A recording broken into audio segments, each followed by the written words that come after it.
Shalom, selamat malam Bapak Ibu Saudara yang terkasih di dalam Tuhan.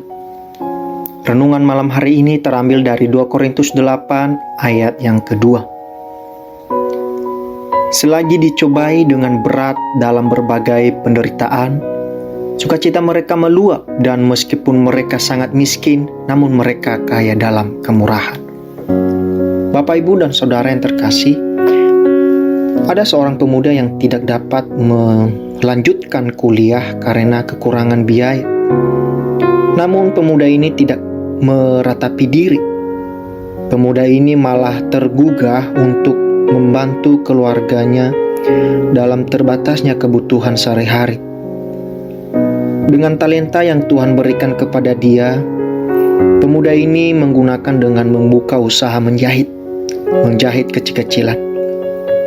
Tak lama kemudian usaha pemuda ini semakin besar, sehingga uang atau hasil usahanya yang selama ini dia simpan, pemuda ini malah mendonasikannya kepada anak-anak yang tidak mampu memasuki sekolah menengah. Sehingga usahanya semakin besar dan menghasilkan juga semakin besar, semakin meningkat, tapi dia tidak lupa untuk terus memperhatikan atau menolong orang-orang di lingkungannya. Bapak, Ibu, dan Saudara, pernahkah kita menolong sesama kita tanpa melihat statusnya siapa?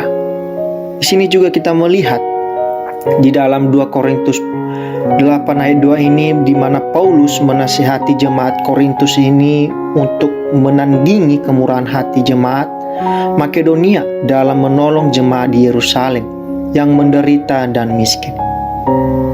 Jemaat Makedonia sendiri juga menderita, namun kasih Allah yang ada dalam hati mereka membuat mereka tetap bersukacita dan peduli pada orang lain.